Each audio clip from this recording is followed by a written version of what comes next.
கர்த்தர் நல்லவர், அவர் கிருபை என்றும் உள்ளது. ஆமென். சுத்த இருதயம் உள்ளவர்களுக்கு அவர் நல்லவராகவே இருக்கிறார். ஆசாப் சொல்றார், ஆனாலும் என் கால்கள் சறுக்குதலுக்கு சற்றே தப்பிற்று அப்படிங்கிறார். ஆமென். அதனால எரேமியா 17:7, அப்புறம் யோவான் 15:5, அப்புறம்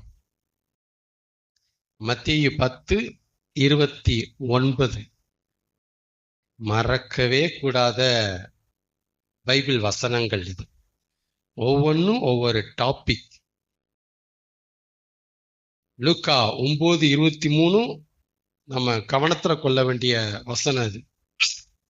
லூக்கா 9:23 அதுக்கும் எரேமியா 17:7க்கும் பயங்கர தொடர்பு இருக்கு. எரேமியா 17:7 அது என்னங்கிற விளக்கம் 9:23 லூக்கால பதிவாயிருக்கு. சரிங்களா? அதனால இந்த வசனங்கள்லாம் வந்துட்டு ஜஸ்ட் லைக் தட் பிரசங்கம் போயிட்டு இருக்கு. பட் அதுலதான் எல்லாமே ஆழமா இருக்குங்கிறதா இந்த கிராமத்துல இருக்கிற நமக்கு தேவன் நம்மகிட்ட காமிச்ச ரகசியாதான். அதுலதான் எல்லாமே இருக்குடான்னு காமிச்சார். பிரசங்கத்துக்கு அந்த வசனத்தை எடுத்து பிரசங்கம் பண்ணாங்கடா, நோ, அதுதான்டா லைஃப்னாரு. அது பிரசங்கத்துக்கான வசனம் இல்ல, அது வாழ்க்கைக்கான வசனம் எனக்கு காமிச்சு கொடுத்தாரு. நீ வாழ வேண்டிய வாழ்க்கைக்கான மாடல் வசனமே அதான்டா அப்படின்னாரு. அந்த வசனத்தான் நீ வாழணும், அது மேலதான் நீ நடக்கணும், அது மேலதான் நீ தங்கி இருக்கணும்னு சொல்லி கொடுத்தாரு எனக்கு. இதை வசனம் பிரசங்கம் பண்றதுக்கு இல்லடான்ட்டு. ஆமென். அதனால அந்த அந்த இதை நம்ம மறந்துடக்கூடாது. கர்த்தர் நல்லவர். நம்ம மேல ஆண்டவர் கரம் இருப்பது என்பது வேறு. எரேமியா மேல ஆண்டவர் கரம் இருந்துச்சு, எஸ்ரா மேல ஆண்டவருடைய கரம் இருந்தது, நெகேமியா மேல ஆண்டவர் கரம் இருந்துச்சு. சரிங்களா? ஆண்டவர் கரம் நம்ம மேல இருக்கிறது அப்படின்னு ஒண்ணு இருக்கு பைபிள்ல. ஆனா அவர் கரத்துல நாம இருக்கிறது என்பது வேறு. நாம இருக்கிறோமா? அதுதான் கேள்விக்குறியா மாறுது. ஆண்டவர் கரம் என் மேல இருக்குங்க, சந்தோஷம். அவர் கரத்துல நாம இருக்கிறோமா? முதல் பகுதி செமையா இருக்கு, இரண்டாவது பகுதி வெற்றிடமா இருக்குல்ல. நமக்குள்ள ஆவியானவர் வாசம் பண்ணுவது என்பது வேறு. நமக்குள்ள ஆவியானவர் வாசம் பண்ணுவது என்பது வேறு. ஆவியானவர் வசத்துல நாம வாசம் பண்ணுவது என்பது வேறு. வசம் வசம் அவர் கை வசம் இருக்கிறோமா? நாம நம்ம வசத்துல இருப்போம், ஆனா அடுத்த ஆள் வசத்துல இருக்க நமக்கு பிடிக்காது. இது நம்முடைய இயல்பு. நம்ம வசத்துல நாம இருப்போம், அடுத்தவங்க வசத்துல இருக்கணும்னா நமக்கு பிடிக்காது. அப்படி இருக்கிற ஒரு ஆளை போய் பார்க்காத ஒருத்தருடைய வசத்துல இருந்தா எப்படி? அதுக்கு எவ்வளவு ட்ரைனிங் தேவைப்படும், எவ்வளவு பாடம் தேவைப்படும், எவ்வளவு சந்தேகங்களை ஜெயிக்க வேண்டியிருக்கும். சும்மாவா அந்த பாதை? பிளட்ல இல்லாத ஒன்ன போய் செய்யணும், செஞ்சுதான் ஆகணும்.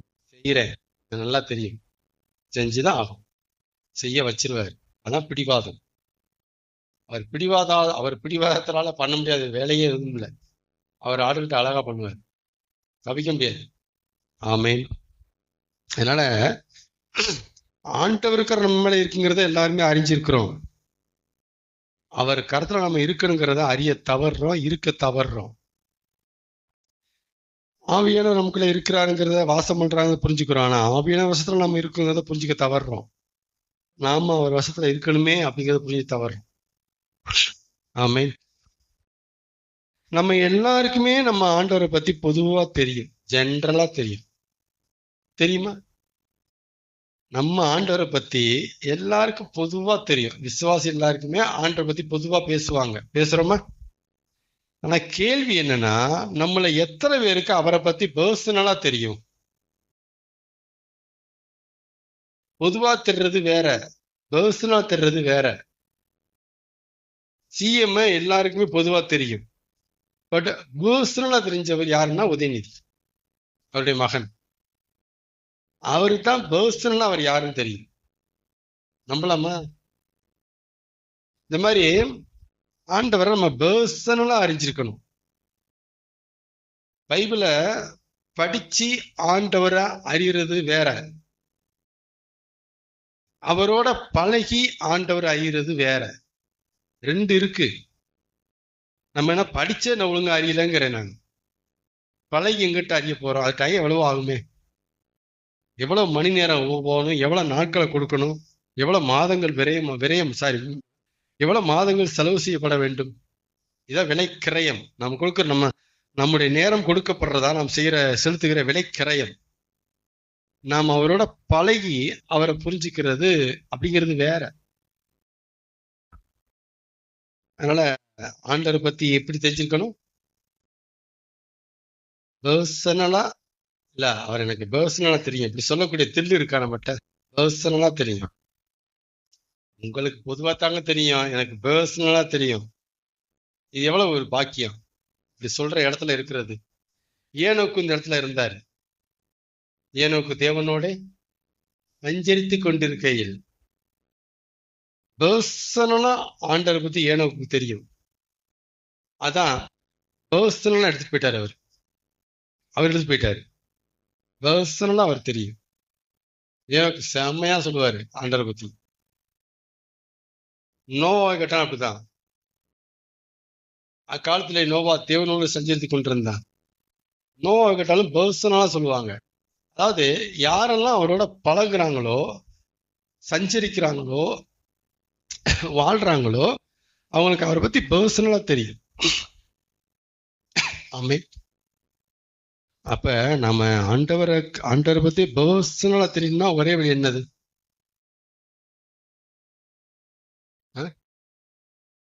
அவரோட நம்ம டச்சப்ல இருக்கணும். அவரோட நம்ம உறவுல இருக்கணும். உறவுனா உங்களுக்கு புரிஞ்சிருக்கும். டச்சப்ல இருக்கணும்.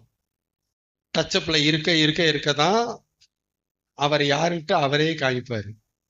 நல்லா புரிய வரும். ஓ, இவர் இப்படிப்பட்டவரா அப்படின்னு. பைபிள்ல அவரை பத்தி சொன்னது கொஞ்சம், பழகும் போது அவரை பத்தி நமக்கு சொல்றது மிச்சம். சொச்சம் அங்கதான் வச்சிருக்கிறாரு. பைபிள்ல கொஞ்சம் வச்சிருக்கிறாரு, சொச்சத்தை வெளியே வச்சிருக்கிறாரு. பழகி புரிஞ்சுக்கணும்.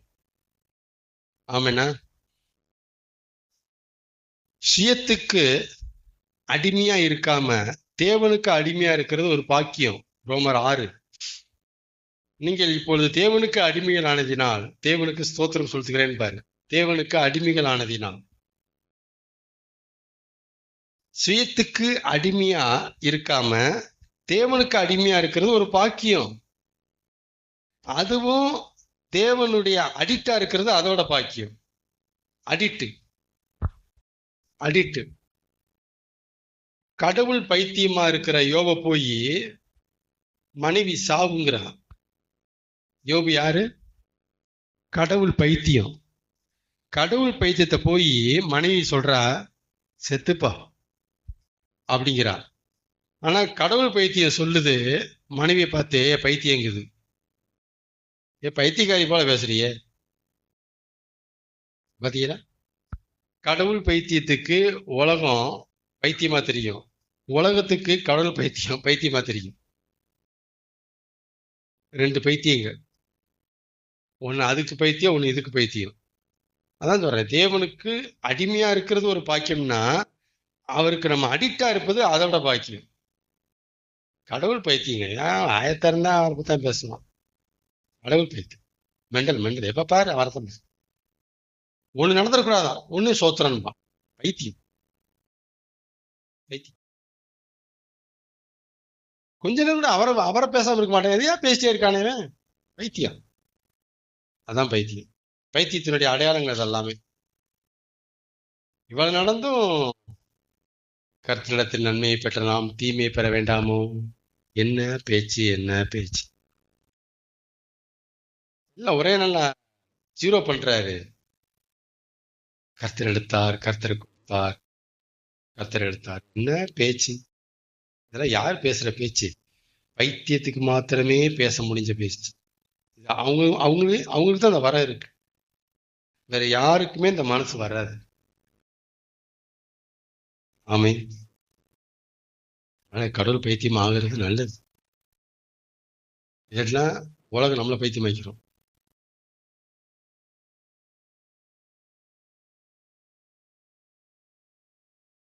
யோசேப்பு, இவ்வளவு டிப்ஸ் தான் பார்த்துட்டு போங்க. யோசேப்பு பஞ்சம் பொழைக்க எகிப்துக்கு போனான், சரியா? பஞ்சம் பொழைக்க, அப்படியா இல்லையா? பஞ்சம் பொழைக்கிறது என்னது? இந்த தேசத்துல வாழ வழி இல்லை, அந்த தேசத்துல கொஞ்சம் செழுமை இருக்கு, அங்க போய் நம்ம வாழ்வோம். இதான் பஞ்சம் பொழைக்கிறது. பஞ்சம் பொழைக்க வந்தவன் தானே நீங்க அடிப்பாங்க. உன் இடத்துல ஒண்ணுமே தான் நீங்க வந்திருக்க, அதான் அர்த்தம். அப்படி போனவனா எகிப்துக்கு? யோசேப்பு பஞ்சம் பொழைக்க எகிப்துக்கு போகல. ஆனா தாத்தா போனார், ஆபிரகாம். ஆபிரகாம் பஞ்சம் பொழைக்க அங்க போனாரு. அப்புறம் எதுக்கே எகிப்துக்கு போனானா, அடிமையா விற்கப்பட்டு போனான். அடிமையத்தான் சேல்ஸ் பண்ணப்பட்டான். அடிமைக்கு ஆங்கிலத்தில் என்னது? ஸ்லேவா. ஸ்லேவா சேல்ஸ் பண்ணப்பட்டான். அடிமையாக விற்கப்பட்டு எகிப்துக்கு போனான். பஞ்சம் பொழைக்க அவன் போகல. அப்ப இவருங்க அடிமையா விற்கப்பட்டு போயிருக்காள் இல்லையா? அப்ப எகிப்துல யோசேப்பு வாழ்ந்த வாழ்க்கை ஒரு கைதி வாழ்க்கை.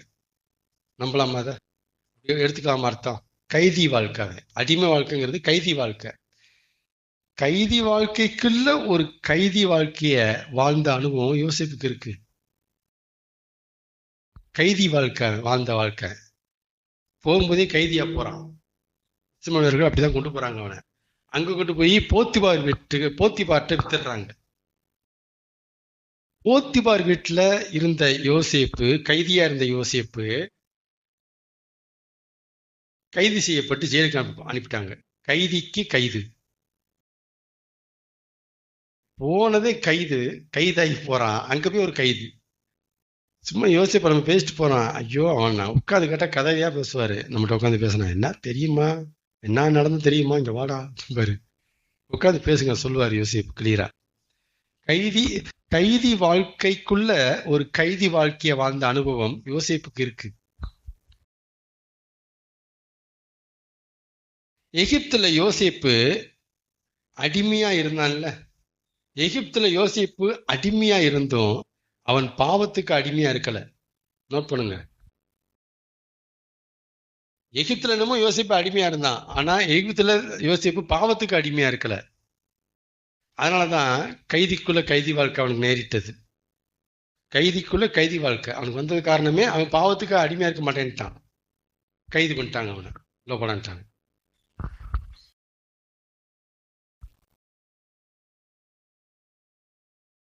அடிமைய போத்திபார் வீட்டுல போத்திபார் மனைவி இந்த மாதிரி பண்றா, பழிய போட்டுட்டா. ஆனா அதுக்கு முன்னாடி போத்திபார் வீட்டுல யோசேப்புக்கு இருந்த கனம் மரியாதை வேற லெவல்ல இருந்தான்.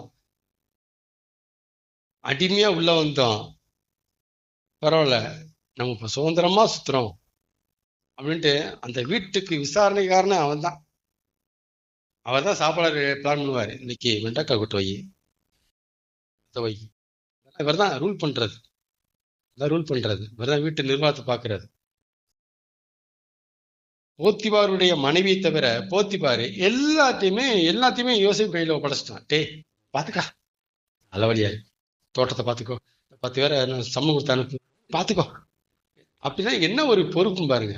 எல்லாம் நீ பாத்துக்கப்பா அப்படின்னா. இப்படி இருந்த யோசேப்பு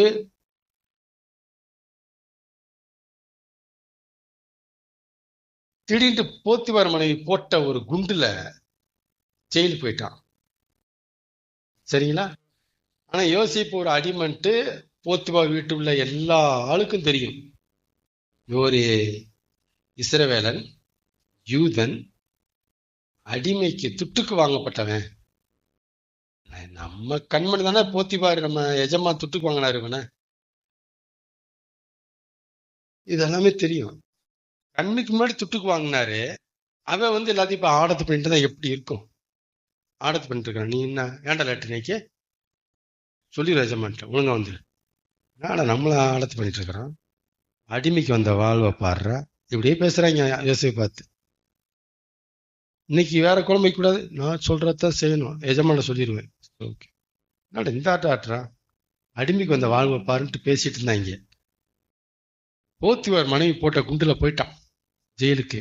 அப்புறம் பேசுறாங்க கூடி கூடி, டே பாத்தியா, அடிமைய வைக்க வேண்டிய இடத்துல வச்சிருந்தா நம்ம எஜமானுக்கு இந்த நிலைமை வந்திருக்குமாடா, நமக்கு ஒரு பாடம் இதெல்லாம். இவங்க பேசிக்கிறாங்க. அடிமைய வைக்க வேண்டிய இடத்துல வச்சிருக்கணும், அது இருக்க வேண்டிய இடத்துல தான்டா மதிப்பு. துட்டுக்கு வாங்கின ஆளை போய் நமக்கு மேல உட்கார வச்சா தப்பு. வேலையை காமிச்சிட்டான்ல, வேலையை காமிச்சிட்டான்டா. பட்டாதான்டா எஜமானுக்கு புத்தி வரும். போயிட்டான் பாரு, ஆடத்தை பண்ணிட்டு இருந்தான்ல, போயிட்டான்னா தான் அடிமைய வைக்க வேண்டிய இடத்துல வைக்கணும். இப்படி யோசேப்பை பத்தி பேச்சு ஓடிட்டு இருக்கு. பைபிள்ல தேடாதீங்க, பிரிண்ட் ஆயிருக்காது, பேச்சு ஓடிட்டு இருக்கு. இப்படி ஏளனமா, இவ்வளவு மட்டமா யோசேப்பு பேசப்பட்டவன் மக்களால. அப்படிப்பட்ட யோசேப்ப ஒரு அடிமை உட்காரவே முடியாத ஒரு இடத்துல கொண்டு போய் கர்த்தர் யோசேப்பை வச்சிட்டார். வாயை அடைச்சிட்டாங்க. அவன் உத்தரவு இல்லாமல் ஒரு நாயாகிலும் தன் நாவை அசைக்க கூடாது. உத்தரவை நாய் வரைக்கும் போட்டாரு. பார்வன், இது எப்படி? நாய்க்கு அதான்டா, உனக்கு அதான். என்ன பேசுறியா? பேசக்கூடாதுன்னு சொல்லியிருக்காரு. யாரு யாரு? இல்ல இல்ல, யோசேப்பு சாரு, அது சொல்லு. அடிமன் சொன்ன யோசேப்புக்கு வந்த வாழ்வு. இப்ப நினைப்பாங்க, பேசாம யோசேப்பு வீட்டுல இருந்திருக்கலாமோ, நாட்டுக்கு போயிட்டான். இப்ப அப்படியே மாத்தி பேசுறாங்க. அதுக்கு இது தேவையில்ல போலயே, அங்க போய் உட்காந்துட்டான். இப்ப இல்ல, அதிகாரத்துக்கு மேல அதிகாரம் கூடுது அவனுக்கு. விடு, போத்திபாருக்கு பட்டுதான் புரிஞ்சிச்சு, பார்வனுக்கு பட்டு புரியும். அங்கேயே விடுற மாதிரி இல்ல, அதுக்கு பட்டாதான் தெரியும் பார்வனுக்கு. விடு, நம்ம பார்க்காத வாழ்க்கையா, நம்ம பார்க்காத கதையா, விடு விடு, சொல்றது கேட்டு போவோம். எல்லாம் பட்டாதான் புத்தி வரும். இப்படி பேசிட்டு அவங்க பாட்டுக்கு வேலையை பாட்டுக்கிறாங்க. அவன் ஒன்றும் நடக்கல, நினைச்ச மாதிரி நடக்கல. இதே மாதிரி வீட்டில் நடந்த ஒரே சம்பவம் மாதிரி தேசத்திலே நடக்கும் அவன் மேல பார்த்தாங்க. அது தரிசனமாச்சே. டார்கெட்டே அதானே, சீட்ல உட்கார வைக்கிறதானே டார்கெட். அந்த சீட்ல உட்கார்றதுக்காக தானே நீ பிறந்த. அங்கதான் போய் உட்கார்ந்து ஆகணும், நீ உட்கார்ந்தான் சாகணும். யோசேப்பு, நீ உட்கார்ந்தான் சாகணும், அதுக்குதான் பிறந்த நீ. ஓ, ஆமே. இதான் பழைய காலத்துல சொல்லுவாங்க, எதான் அனுபவிக்கணும், பிறந்த போது அனுபவிச்சாரங்க சாகணும். உண்மை. எதான் அனுபவிக்கணும்னு பிறந்தமோ அனுபவிச்சுதானே சாகணும். இப்படி சாக முடியும் அனுபவிக்காம? யோசிப்பு, உன் வாழ்க்கையில உண்மைடாங்கிறேன் நான். நீ சீட்டை அனுபவிக்க பிறந்த, அனுபவிச்சத்த உன்னை யோசிச்சு சொல்லுவாங்க, வேற நீ உன்னைத்தான் பார்த்த, இன்னொன்னு அனுபவிக்கல பிறந்தேன், குழி பழி சேர, அதையும் சேர்த்து சொல்லு. மக்கள் புரிய மாட்டேங்குது. எப்ப பார்த்தாலும் சீட்டையே பேசுறாங்க, சீட்டை பேச மாட்டேறாங்க. இவங்க சீட்டை பேச சொல்லுவாங்க. சீட்டு வேணும்னா ஹீட் வேணும், ஹீட்டு தான் சீட்டா ஃபார்ம் ஆகுது அப்படின்ட்டு யோசிப்பு கூட்ட அதையும் ஞாபகப்படுத்துங்கடா, மறந்துடாங்கடா. வந்த பார்த்தா எனக்கு தெரியும், புலி என்ன, பழி என்ன, சிறை என்ன, எனத்தாண்டா தெரியும். இதையும் சேர்த்தாண்டா ப்ரீ பிளான்ல இருக்கு அப்படிங்கிறாரு ஆண்டவர் சார். இதெல்லாம் பிளான் பண்ணி வச்சிருக்கேன்ப்பா. நீ நினைக்கிறீங்க கிரீடத்தை தான் நினைச்சீங்க, கிரீடத்துக்கு கீழே அப்படியே மறைச்சு வச்சிருக்கிறேன், குழியை மறைச்சு வச்சிருக்கிறேன். பழிய மறைச்சு வச்சிருக்கிறேன், ஜெயில மறைச்சு வச்சிருக்கிறேன். இதை காமிச்சேன்னா ஓடியே போயிடுவ, நீ காமிக்க மாட்டேன். அதனாலதான் 12 பேர் உன்னை வழங்குவார்கள். இதோ கிரீடம், இதோ இதோ சிங்க, இதோ இதை உன்ட்ட காமிச்சேன். அப்படிதான் வருவ நீ. குழிய காமிச்சேன் தரிசனத்துல அப்படின்ட்டு சொல்லாம ஓடியே போயிடுவ நீ, காட்ட மாட்டார். ஆமாண்ணா, இப்பெல்லாம் பேசினாங்க, கடைசியில வாய் அடைச்சு போச்சு அவங்களுக்கு. கர்த்தர் கொண்டு போய் வச்ச இடம் ஒரு அடிமைக்கு வாய்ப்பே இல்லை. துட்டு கொடுத்து வாங்கப்பட்ட யோசேப்புக்கு வாய்ப்பில் இடத்துக்கு போய் உட்கார்றாங்க. போய் ஆக்சுவலா மகன் உட்காரணும், பார்வனுடைய மகன் உட்காரணும், இவங்க போய் உட்காரணும். இது எப்படி? இது யாரால சாத்தியம்னா அவரால் மட்டும்தான் சாத்தியம். யாருக்கு நடக்கும்னா அவருக்கு பின்னாலேயே தலையாட்டி பொம்மையா போறான் பாருங்க, அவங்க மட்டும் தான் நடக்கும். தலையாட்டி பொம்மை மாதிரி போகணும். புலி ஏன் தெரியல, இப்படி பைத்தியமா சுரியணும், ஏன் தெரியல, என்னடா படி என்னன்னு தெரியல, இப்படிதான் சொல்லணும். என்னடா ஜெயிலு, உங்களுடைய யோசிப்போட கர்த்தர் இருந்தா, ஆமா ஆனது ஏன் நடக்குன்னு தெரியல, இப்படியே புலம்பணும். மண்டே சொரியணும், ஆனா பின்னாலேயே நடக்கணும். போயிட்டே இருக்கு. இவங்களுக்கு தான் அந்த சீட்டு உட்காந்துரு வெயிட் பண்ணிட்டு இருக்கு, அங்க போய் உட்காந்துருவான். ஆமேனா, போத்திபார் வீட்டுல கர்த்தருக்கு சாட்சியா யோசேப்பு வாழ்ந்தான். உண்மையா? இல்லைன்னா அவன் எப்படி போத்திபார் வந்து அந்த இடத்துல உட்கார வைப்பான், தனக்கு அடுத்த இடத்துல போய்? போத்திபாருக்கு அவ்வளவு உண்மையா வாழ்ந்திருக்கிறான் யோசேப்பு. அப்படின்னா கர்த்தருக்கு சாட்சியா வாழ்ந்திருக்கிறான். யோசேப்பு வீட்டுல, போத்திபார் வீட்டுல யோசேப்பு கர்த்தருக்கு சாட்சியா வாழ்ந்தோம். அவனுக்கு அந்த வீட்டுல நல்ல சாட்சி இல்லை. நம்புறீங்களா? நல்ல சாட்சி கிடைக்கல, வேற சாட்சி கிடைச்சிருச்சு. எந்த சாட்சி அவனுக்கு கிடைக்க கூடாதோ அதை ரெடி பண்ணி அழகா பேக் பண்ணி போஸ்ட் பண்ணியாச்சு. அந்த சாட்சி அவனுக்கு யாரு? இவனா? ஆசையை பாரு, ஆசை. கழுதைக்கு என்ன ஆசை வந்திருக்கு பாரு, எங்க போய் கை வச்சிருக்கான் பாரு. அந்த சாட்சி அவனுக்கு. பாத்தீங்களா? அப்ப நம்ம கர்த்தருக்கு சாட்சியா வாழும் போது நம்ம சாட்சி நல்ல சாட்சி கிடைக்கும். பிரதர் நம்பாதீங்க, நீங்க சாட்சியா வாழ ஆரம்பிச்சீங்கன்னா கெட்ட சாட்சி வரும். உங்களை குறித்து கெட்ட சாட்சி ரெடியா இருக்கு, வரத்தான் செய்யும். எனக்குலாம் வந்திருக்கு. நான் அதுக்கு சாட்சியா இருக்கேன். சொல்ற இந்த செய்திக்கு நான் சாட்சி. வரத்தான் செய்யும்.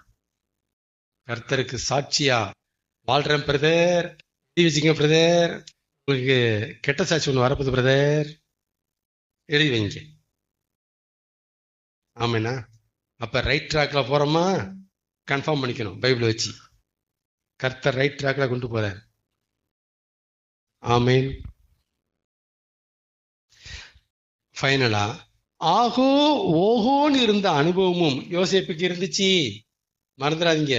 ஆஹா என்னது ஆஹா ஓஹோன்னு அப்பா வீட்டுல ஆஹா ஓஹோ, ஒரே கலர் ட்ரெஸ் தான் அவருக்கு மட்டும், ஸ்பெஷல் ஃபுட்டு தான்.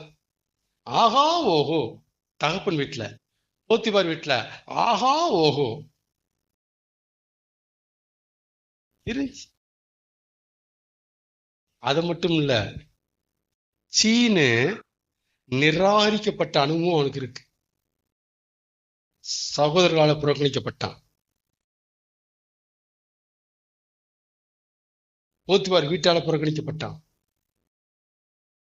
அப்ப வாழ்ந்திருக்கவும் தெரியும், தாழ்ந்திருக்கவும் தெரியும். இது யோசேப்புக்கும் பொருந்தும். நல்லா வாழ்ந்த அனுபவம் அவனுக்கு இருக்கு, விளங்காம வாழ்ந்த அனுபவம் அவனுக்கு இருக்கு. எல்லாமே இருக்கு அவனுக்கு. சும்மா அந்த சீட்டு கிடைக்கல, அவ்வளவு ஹீட்டு. ஆமேன். நல்லது. யோசேப்பை குறித்து ஆண்டவர் இன்னைக்கு ஃப்ரெஷ்ஷா டிப்ஸ் கொடுத்தது கடகடன்ட்டு. அதை புரிஞ்சுக்குங்க. யோசேப்பு வந்துட்டு ஒரு சரியான எக்ஸாம்பிள். அவருக்கு பின்னால போறதுக்கு யோசேப்பு ஒரு அருமையான மாடல், ரோல் மாடல். பின்னால போண்டா, ஏன் நடக்குதுன்னு தெரியல, போகணும். வாழ்க்கையில நடக்கிற எதுவுமே புரிய மாட்டேங்குது, என்ன நடக்குதுன்னு ஒண்ணுமே பிடிபட மாட்டேது அப்படிங்கிற சூழ்நிலை ஒண்ணு வரத்தான் செய்யும். ஜங்ஷன், அது பேரு ஜங்ஷன். முச்சந்தில நிப்பாட்டுவாரு, ஆனா நடுத்துல நிப்பாட்டவே மாட்டாரு. எங்க நிப்பாட்ட மாட்டாரு? அவரை நம்பி நடுத்தருக்கு வந்துட்டனே. ஆனா முச்சந்தில நிப்பாட்டுவார். எங்கிட்டு போகணும் தெரியல, நில்லு. அதான் முச்சந்தி. இங்கிட்டு போகவா அங்கிட்டு போகவா, நேராவே போயிடவா, புரியுதே, லெப்ட் ரைட்டா ஸ்ட்ரைட்டான்னு தெரியலையே, முச்சந்தி நில்லு. அப்ப வாழ்க்கையில எதுவுமே நடக்கிற எதுவுமே புரிய மாட்டேங்குது, என்ன நடக்குதுன்னு ஒண்ணுமே புரிபட மாட்டேங்குதுங்கிற சூழ்நிலையில நமக்கு ரெண்டு விஷயம் தெரிஞ்சிருக்கணும் கண்டிப்பா. இது தெரிஞ்சதுனால பின்னாடி போயிட்டு இருக்கிறேன். ஏன்னா இந்த மாதிரி ஜங்ஷன் நிறைய பார்த்தாச்சு, இன்னும் எத்தனை பார்க்க போறேன் எனக்கு தெரியாது, நிறைய பார்த்தாச்சு. அவர் தான் வண்டியை ஓட்டுறாருன்னு நமக்கு தெரிஞ்சுக்கணும்.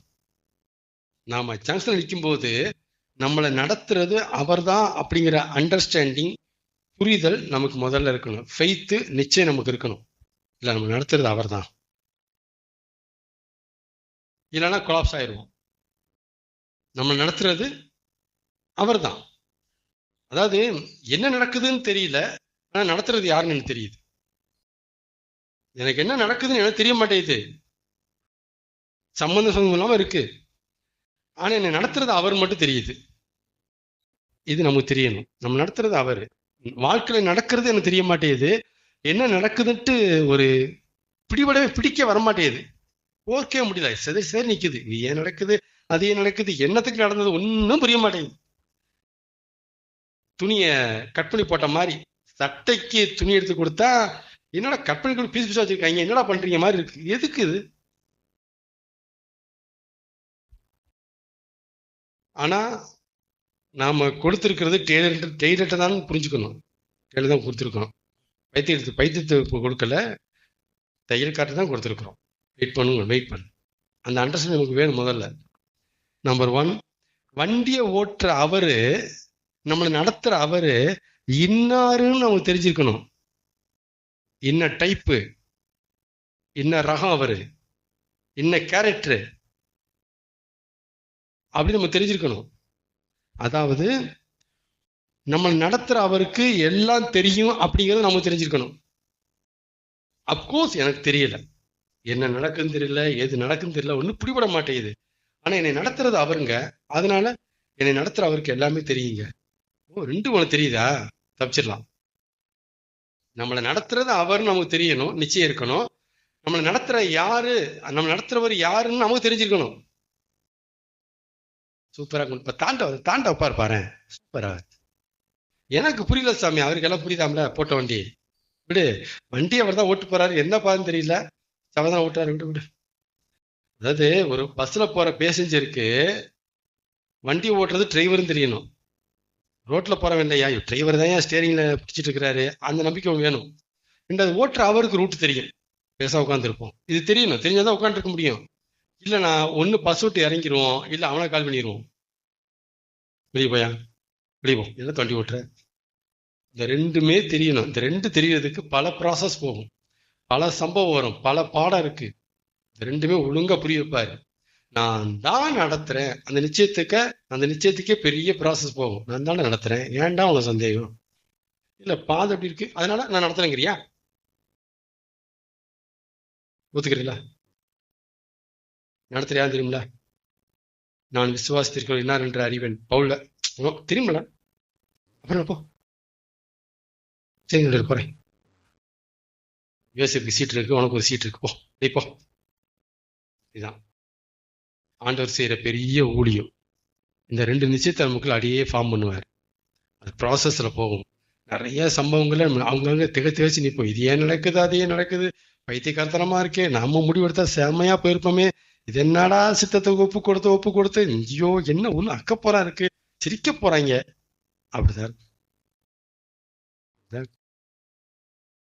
ஏன் நடக்குது தெரியல, இப்படி சொல்ல போலாம், தெரியும். பின்னாடி போறேன், அவர் தான் ஓட்டுறவருக்கு எல்லாம் தெரியும். அவருக்கு எல்லாம் தெரிஞ்சா எனக்கு எல்லாம் தெரியணும் அவசியம் இல்லை. பஸ்ஸை ஓட்டுற டிரைவருக்கு எல்லாம் தெரியணுமா, உட்காந்து போற எல்லாருக்கும் எல்லாம் தெரியணுமா? உட்காந்து போற பயணிக்கு எல்லாம் தெரிஞ்சிருக்கணுமா, பஸ்ஸை ஓட்டுற டிரைவருக்கு எல்லாம் தெரிஞ்சிருக்கணுமா? அதுதான், அவருக்கு எல்லாம் தெரியுங்கிறது நமக்கு தெரிஞ்சுக்கணும், ஓட்டுறது டிரைவர் தாங்கிறது நமக்கு தெரிஞ்சுக்கணும். அப்படிதான் மனசு அமைதியா உட்காந்துருக்கோம். இல்லைன்னா பஸ் இப்படி சாயும் போதே பச பிடிங்கடா எங்கிட்ட ஓட்டுறான்டா. இந்த ரூட்ல போகக்கூடாது, ஏன்னா சம்மந்தம்லாம் போயிட்டு இருக்கிறான், டிரைவருக்கு எதுவும் தெரியாதோ. இதெல்லாம் ஏன் பேசுறோம்னா டிரைவரை பத்தி நமக்கு இன்னும் தெரியல. அவரை பத்தி தெரியறதுனால இந்த மாதிரி கமெண்ட் வருது அவரை பத்தி. என்ன சரியா ஓட்டல, நம்ம கூட ஒழுங்கா ஓட்டிருப்போமோ வண்டியை, ஓட்டுறாரு. பார்க்கலாம் பார்க்கலாம், எங்க தான் போதும் பார்ப்போம். அப்படியே முறைச்சிட்டே பின்னாடி திரும்பி பார்ப்பாரு, நீ முறைச்சிட்டே இரு, போயிட்டே இருப்பாரு. ஓ நீ முறைச்ச நான் முறைக்கட்டான்ட, நான் டிரைவர் தான்டா, நீ என்ன சர்டிஃபிகேட் கொடுக்கறது, போடா. போயிட்டே இருப்பாரு. இப்படி இப்படி நம்மளை கண்டுக்காம ஒரு வண்டியை ஓட்டுறாங்கன்னா நம்ம பின்னாடி போயிடுறோம். கண்டுட்டாருன்னா இப்போ இறங்கிடுவாடா, நான் இறங்கிடுவேன், என்ன கம்ப்ளைண்ட் பண்ணிட்டு சொன்னா போச்சு, அவர் இறங்கி போயிடுவாரு. அவர் நம்மளை கண்டுக்கிறதே இல்லை. பேசுவோம், அடுத்த வாரம் பாரு மாத்தி பேசும் பாரு, வண்டி ஓட்டிட்டே இருக்கும். ஆமென். இதுதான் அந்த பிடிவாதங்கிறது, நம்ம மேல வச்ச கிருபை. நம்ம மேல வச்ச கிருபை கத்திரி கிடக்குப்பா, கத்திரி கிடக்கு. இப்ப புரியலேன்ட்டு அழுவுது, கதறுது.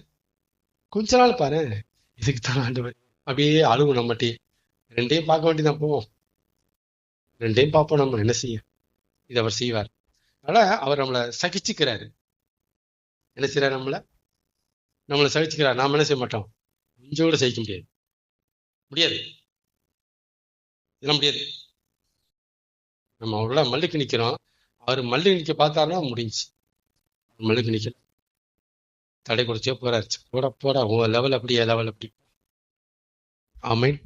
அப்ப வாழ்க்கையில என்ன தெரிஞ்சிருக்கணும், இந்த புரியாத சூழ்நிலை போய் மாட்டிட்டோம் அப்படின்னா கண்டிப்பா ஜங்ஷன் அப்படி அடுத்தடுத்து வரும். 1 கிலோமீட்டருக்கு கூட வந்தாலும் வரும். ஜங்ஷன் நிப்பாட்டுவாரு, என்னது நல்லா தானே போச்சு, எங்கிட்டு போகணும் தெரியலையாடா, அடிப்பாட்டுவார் வந்து. புரிஞ்சுக்கோ, இந்த ஃபெய்த்தை நமக்குள்ள அப்படியே ஃபார்ம் பண்றதுக்கு ஏகப்பட்ட ஜங்ஷன் வச்சிருப்பாரு. இந்த ஃபெய்த்தை நம்ம ஃபார்ம் பண்ணணும். இல்ல அதான் நடத்துறாரு, நானா நடக்கல, அவர் தான் நடத்திட்டு வந்தாரியா. இப்ப அவர் தான் இப்ப எகிப்து இருந்து எடுத்தாருப்பா, செங்கடல் வந்தனால அப்ப அவர் எடுக்கல அர்த்தமா, பேசுற நீ. இல்ல அவரு நடத்துவார் என்றால் செங்கடல் எப்படி வரும், எப்படி தரத்துவான். மோசே, நீ இதை மந்திரம் பண்ணி கூட்டு இருக்க, என்னடா அப்படி பேசுறீங்க, சொல்லு எப்படி செங்கடல் வந்து மறிக்கும் அவர் நடத்துவார் என்றால். எந்த கேள்வி வர வருதா, இப்படிதான் வரத்தான் செய்யும், வரத்தான் செய்ய. கர்த்தர் நடத்தினாலும் என்னதான் என்ன வரும், தடை வரும். கர்த்தர் நடத்தாட்டினாலும் பாபில் கோபுரம் கட்ட தடை வரும். தடை வந்தாலே கர்த்தர் நடத்தவில்லை என்று அர்த்தம் இல்லை, கவனிக்கணும். பைபிள்ல இருக்கு, நம்ம அப்படி புரிஞ்சுக்க மாட்டேங்கிறோம். கர்த்தருக்கு சாட்சி சொல்றதை விட கர்த்தருக்கு சாட்சியா வாழ்றதுதான் கர்த்தருக்கு ரொம்ப பிடிக்குமா. 1 சாமுவேல் 15:22, நீதிமொழிகள் 21:3, பிரசங்கி 5:1. இதுல எல்லாம் என்ன சொல்லப்பட்டிருக்குன்னா, பலியிடுவதை பார்க்கிலும் செவி கொடுக்க சேர்வதே நலம், ஆட்டுக்கடாக்களின் நினத்தை பார்க்கிலும் கீழ்ப்படிதலே உத்தமம். கீழ்ப்படிதல் அதான் சாட்சியா வாழ்றது. நமக்கு பிடிப்போம், கர்த்தருக்கு சாட்சி சொல்றதுல ஆர்வம். இன்னைக்கு கர்த்தருக்கு சாட்சி சொல்லணும் பிரதர், பாஸ்ட் டைம் கொடுப்பாங்களா, பாஸ்டர் ஒரு 5 நிமிஷம் சாட்சி, ஒரு 5 நிமிஷம் சொல்லி முடிச்சிருமா, ரொம்ப இழுக்காதமா பாஸ்டர். சே, விசுவாசி எவ்வளவு ஆர்வமா இருக்காங்க கர்த்தருக்கு சாட்சி கொடுக்கறதுல, என்ன ஆர்வம். கர்த்தருக்கு சாட்சி சொல்லணும் பிரதர், அவர் செய்த நன்மையே சபையில சாட்சி சொல்லணும் பிரதர். நல்லா இருக்கு, என்ன அருமையான சபை, என்ன விசுவாச மக்கள், என்ன பாஸ்டர் அழகா ஊழியம் பண்ணிருக்கிறாரு, சாட்சி சொல்லணும், நல்லாத்தான் இருக்கு, அருமையா இருக்கு. கர்த்தருக்கு சாட்சி சொல்றதுல காட்டுற ஆர்வம் கர்த்தருக்கு சாட்சியா வாழ்றதுல இருந்தா எவ்வளவு நல்லா இருக்கும். என்னுடைய கேள்வி, சாட்சி சொல்ல அப்படிங்கிறமே, சாட்சியா வாழ்றதுன்னா பார்க்கலாம், இதெல்லாம் என்ன பெரிய குத்தமா, என்ன பேச்சு.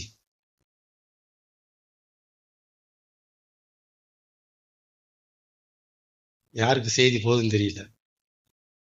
கர்த்தருக்கு சாட்சி சொல்றது தவறு இல்ல, அதுல காட்டுற ஆர்வம் கர்த்தருக்கு சாட்சியா வாழணுமேங்கிறதுல இருக்கா, அதான் கேள்வி.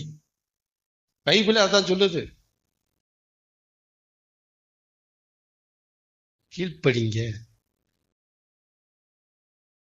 இப்ப யோசேப்பினுடைய சீட்டுக்கு கர்த்தருக்கு சாட்சியா வாழ்ந்தது பெரிய ரீசன், பெரிய காரணம். கர்த்தருக்கு சாட்சியா வாழ்றது தான் தேவனுக்கே பிடிக்குங்கிறாரு. ஆண்டவரே, நான் வாரம் வாரம் உங்களுக்கு சாட்சி சொல்றேன். தம்பி, நீ டெய்லி சாட்சிலாம் வாழ்ற தம்பி. கர்த்தர் சொல்றாரு. கர்த்தர் சொல்றாரு. யார் சொல்றா? ஆண்டவரே. நாங்க பாருங்க, அந்த அந்த ஆளு போன வருஷம் சாட்சி சொன்னான்.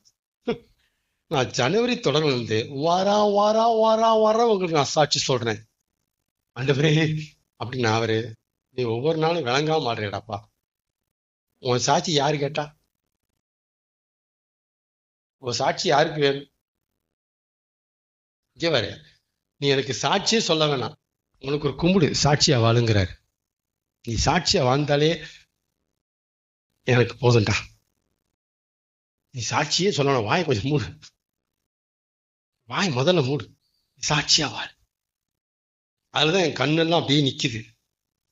நான் டெய்லி உன்னை பார்க்கறேன், சாட்சியா வாழ மாட்டேங்கிறேன். ஆனா வாரம் வாரம் வீக்கு போய் சாட்சி சொல்ற பணி. எல்லாரும் ஏமாத்துறான். ஏமாத்த முடியாதுப்பா. கர்த்தர் கர்த்தர் சொல்லுகிறான், ஏமாத்த முடியாது.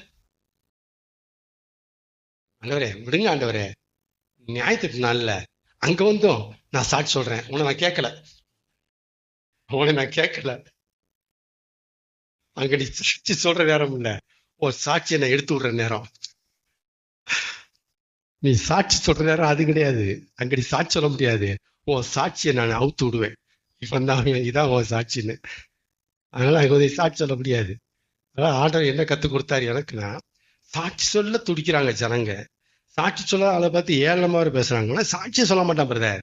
நன்றி சொல்லணும் பிரதர், நன்றி நன்றி சொல்லணும். ஆனா வாழ்க்கையை பார்த்தா சாட்சி. ஆமாண்ணா, நம்ம இப்படிலாம் பிரிச்சு பிரிச்சு பார்த்தோம்னா நம்மளுடைய ட்ராக் செமையா போகும். எது முக்கியம், எது அடுத்து, எது ஃபர்ஸ்ட், எது செகண்ட் நம்ம பார்க்கவே மாட்டேங்கிறோம். எல்லாரும் செய்யணும், நம்ம செஞ்சு போறோம். எது ஃபர்ஸ்ட் எது செகண்ட் அதை பார்க்கணும். எது செஞ்சா ஓகே, எது செய்யலாம் ஓகே இல்லை இட்ஸ் ஓகே அப்படின்னு சொல்லி, அதாவது இட்ஸ் ஓகே அப்படிங்கிறதெல்லாம் ஓகேன்னு எடுப்போம். சாட்சி சொல்லலாம், சொல்லாம இருக்கலாம், அவங்க விருப்பம் பாருங்க. சொல்லணும் பிரதர், சாட்சியா வாழணும் பிரதர். எல்லாராலே முடியும், எல்லாருக்கும் அந்த வரம் இருக்கு, எல்லாருக்கும் அந்த வரம் இருக்கு. சாட்சியா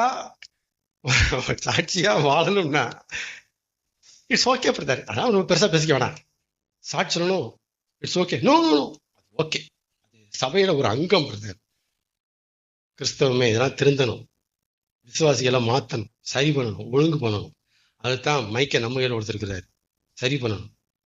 சாட்சியா வாழ்றதுதான் கர்த்தருக்கு பிடிக்கும்ல, ரொம்ப பிடிக்கும். சாட்சி சொல்றது கர்த்தருக்கு பிடிக்கும்.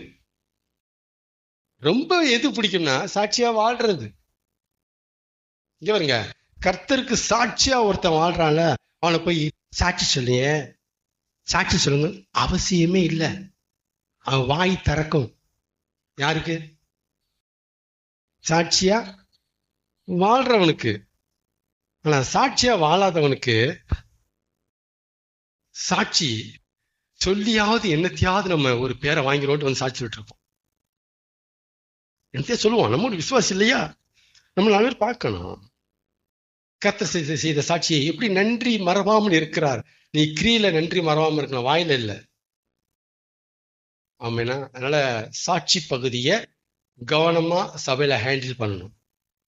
சாட்சி நேரம் இருக்கிறதுக்காக வாரம் வாரம் லிஸ்ட் போடக்கூடாது. சாட்சியின் வாழ்க்கை ரொம்ப ரொம்ப அவசியம். யோசேப்பு சாட்சி சொல்லி பெரிய ஆள் ஆனவன் கிடையாது, சாட்சியா வாழ்ந்து பெரிய ஆள் ஆனவன். ஆமாண்ணா,